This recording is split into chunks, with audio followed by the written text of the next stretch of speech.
I want to bring in right now Congressman Michael Waltz, Republican of Florida, former Green Beret, member of the House Armed Services Committee, and several tours under his belt in Afghanistan. Also with us, Representative Guy Reschenthaler, Republican of Pennsylvania, former U.S. Navy JAG officer, deployed extensively throughout Iraq.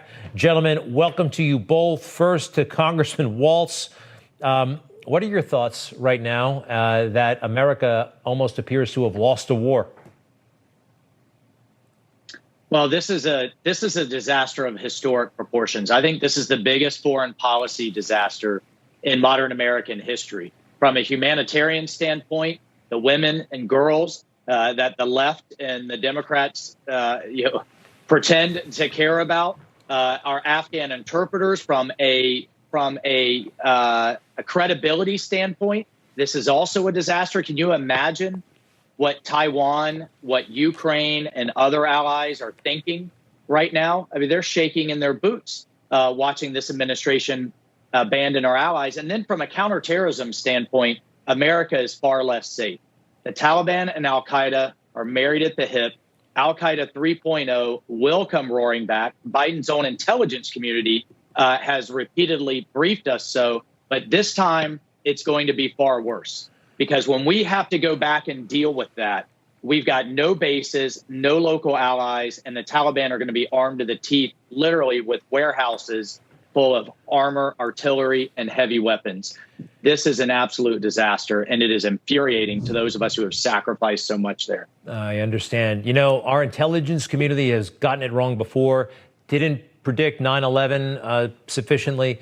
No weapons of mass destruction in Iraq, and now the Taliban falling in minutes when it was supposed to take months, if not a year.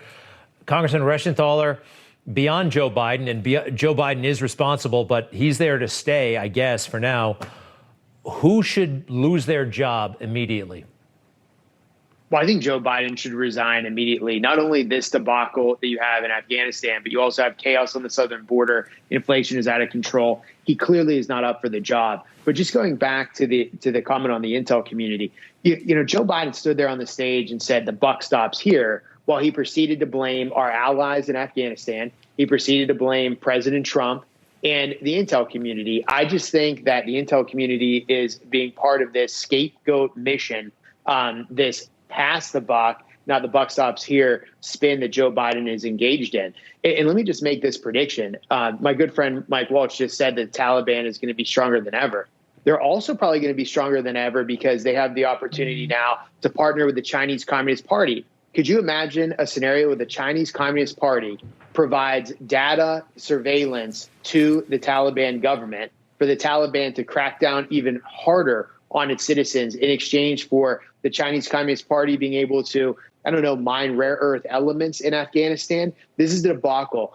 As America sits down, our enemies stand up, and certainly the Taliban will harbor terrorists, and the only people that gain besides the Taliban and terrorist organizations, Russia and China.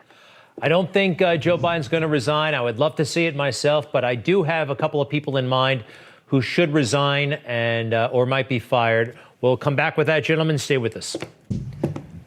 Back with us, two veterans, members of Congress, Congressman Michael Waltz, Republican of Florida, and Congressman Guy Reschenthaler, Republican of Pennsylvania. Gentlemen, your thoughts on General Milley, and let me just refresh your memory about where his priorities seem to have been over the past couple of months.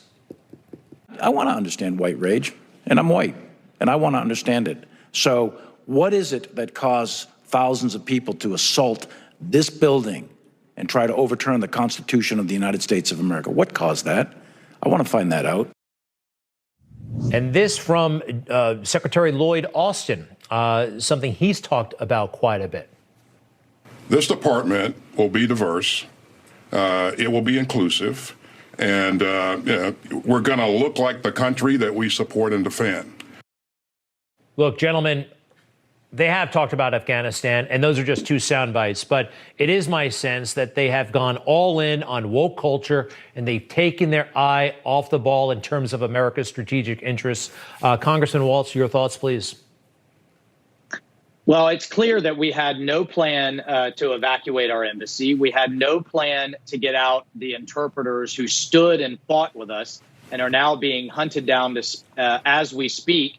And I've asked repeatedly during those hearings and briefings for a counterterrorism plan for how we're going to keep al-Qaeda over there versus hitting us back over here with, again, no bases and no local allies. So I think if they were a little more worried about those things, and a little less worried about trying to lecture me on history lessons, I'm calling for Secretary Blinken to resign and Secretary Austin. They were both, by the way, in charge when we pulled out of Iraq too soon. That led to the rise of ISIS, a caliphate the size of Indiana, and attacks across Europe and the United States. So this is the same old crew that was with Obama that's now with Biden, and creating this same horror movie that's going to cost more American lives. Secretary Blinken did look very weak. They all look weak, but I am particularly annoyed with General Milley and Secretary Austin. We'll see what happens. You guys, final thoughts, if you don't mind, Congressman Reschenthaler. I just think it's a sad day, not only for the United States, but our ability to project power abroad. It's a sad day, certainly for our allies who count on the United States to support them, and a sad day for the Afghan people. And let me just end by saying this. This was not inevitable. We could have retained the Bagram Air Base. We could have had a small contingency of, let's say, 2,000 so troops. We're still in Germany. We're still in Japan. We're still in Korea. We're still in Cuba, for that matter. We should have always had a presence here and not ceded this territory and not let down our allies on the ground in Afghanistan. Congressman Reschenthaler, Congressman Waltz, thank you. Thank you for your service, and to be continued. All the best. We'll be right back.